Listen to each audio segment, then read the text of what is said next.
নমস্কার বন্ধুরা, আজকে খুব সিম্পল একটা রেসিপি নিয়ে এসেছি। যেমন শীতকালে পেঁয়াজকলি পাওয়া যাচ্ছে এখন, তো একদম আলু পেঁয়াজকলি ভাজা। যারা খুব একদম বিগিনার, রান্নায় যারা একদম নতুন, তাদের জন্য হয়তো কাজে লাগতে পারে। আমি যেরকমভাবে বানাই আমি দেখাচ্ছি। সর্ষে তেল গরম করে তার মধ্যে 5 ফোড়ন দিলাম, 2টো কাঁচা লঙ্কা চিড়ে দিয়ে দিলাম, পেঁয়াজকলি আর আলুগুলো লম্বা লম্বা করে কেটে আগে থেকে পরিষ্কার করে ধুয়ে রেখেছিলাম।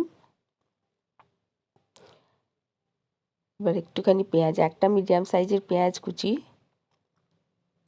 দিয়ে দিলাম।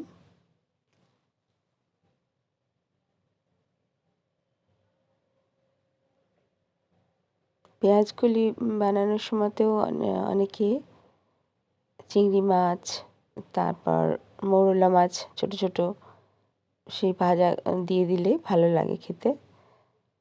তো আমি আজকে প্লেন বানিয়েছি। এটা রুটি ভাত সব কিছু দিয়েই ভালো লাগে। শীতকালে তো আমার খুব প্রিয়। পেঁয়াজটাকে একটু ভেজে নিতে হবে হালকা করে। আমার গলাটা কীরকম ভেঙে গেছে দেখছো তো? আমার শরীরটা ঠিকই হচ্ছে না, সর্দি কাশি কমই হচ্ছে না। ভালো করে ভিডিও বানাতে পারছি না, আর রেগুলার দিতেও পারছি না।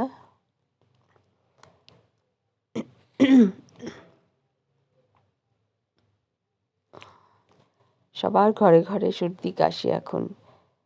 ওয়েদারটা এমন বিচ্ছিরি, আজকে ঠান্ডা কালকে গরম। আলুটা দিয়েছি যখন, তখন ভিডিওটা অন করতে ভুলে গেছি। এইসব এইসব হতে থাকে। এক হাতে ভিডিও করছি আর এক হাতে রান্না করছি, কারণ এটা মেয়ের বাড়িতে করছি, ওখানে স্ট্যান্ড ফ্যান নিয়ে যাইনি। আলুটা আগে দিয়ে দিলাম কারণ আলুটা শক্ত, ওটা সেদ্ধ হতে টাইম লাগবে।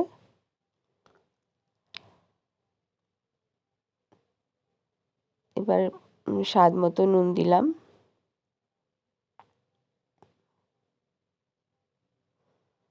আলুটাকে একটু ভেজে নিয়ে ভালো করে তারপর পেঁয়াজকলিটা দেবো, কারণ পেঁয়াজকলিটা তো তাড়াতাড়ি নরম হয়ে যাবে।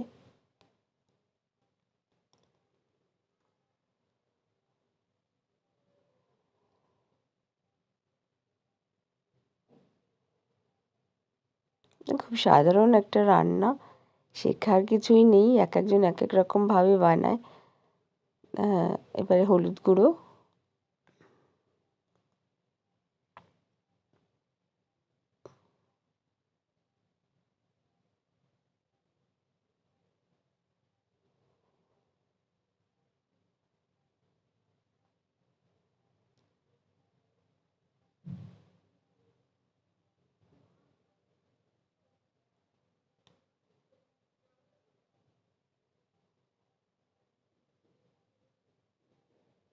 এবার পেঁয়াজকলিগুলো দিয়ে দিলাম।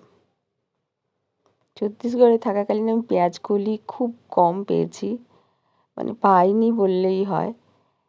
ওখানে পেঁয়াজের শাকটা, মানে যেটা স্প্রিং অনিয়ন, সেটা পাওয়া যেত। অবাঙালিরা ওটা বেশি খায়, আর এটা বাংলায় ছাড়া খুব একটা বেশি পাওয়া যায় না।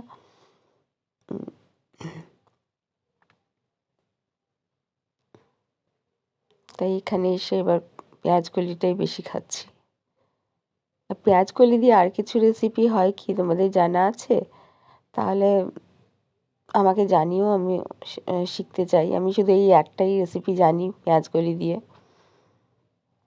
আর কিসে দেওয়া যায় একটু বলবে? একটু লঙ্কার গুঁড়ো দিয়ে দিলাম, ঝালটা নিজেদের মতন করে সবাই দেবে, কারণ আমরা ঝাল খেতে ভালোবাসি, সবাই তো সেরকম নয়। 1 চামচ চিনি দিলাম, ছোট চামচের 1 চামচ চিনি, মানে 1 টিস্পুন চিনি।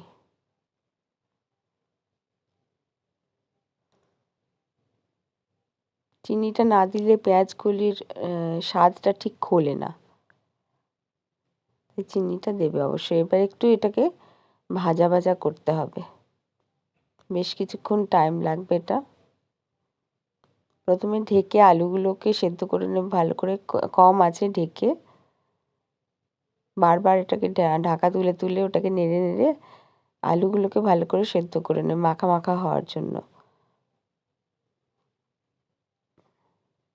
ততক্ষণে পেঁয়াজ কলিগুলোও নরম হয়ে গেছে।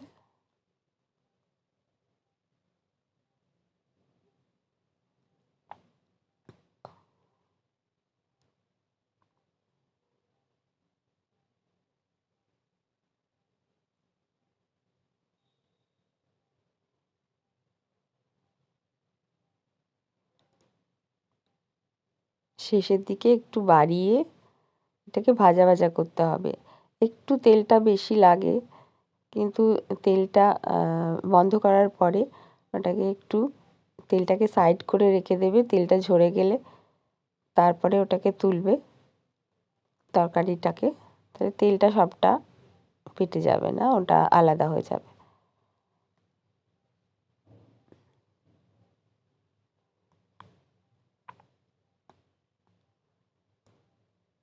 একটু ভালো স্বাদ করতে গেলে রান্নায় একটু তেল লাগে। আজকাল তো সবারই শরীর স্বাস্থ্য সচেতন হয়ে গেছে সবাই, আর তার জন্য তেলটা কম, ডাক্তারবাবুও কম খেতে বলেন। কিন্তু স্পেশাল কিছু বানাতে গেলে একটু তেল ঝাল মশলা দিয়ে না বানালে ভালো লাগে না। এটার সবথেকে ভালো ব্যাপার, এটাতে কোনো মশলার দরকার হয় না, শুধু নুন হলুদ আর একটু মিষ্টি দিয়েই এত সুস্বাদু একটা রান্না তৈরি হয়ে যায়, যেটা রুটি ভাত সব কিছুর সাথে চলে। তো বন্ধুরা, আমার ভিডিওটা দেখার জন্য অনেক ধন্যবাদ। যারা নতুন দেখছো তারা প্লিজ সাবস্ক্রাইব করে দিও। আমি বহুদিন পর ইউটিউবে আবার ভিডিও দিচ্ছি, মাঝে একদম বন্ধ ছিল। যাই হোক, একটু কষ্ট করে দেখো আমার ভিডিওগুলো। ভালো লাগলে বলো, খারাপ লাগলেও বলো। সবাই ভালো থেকো, ধন্যবাদ।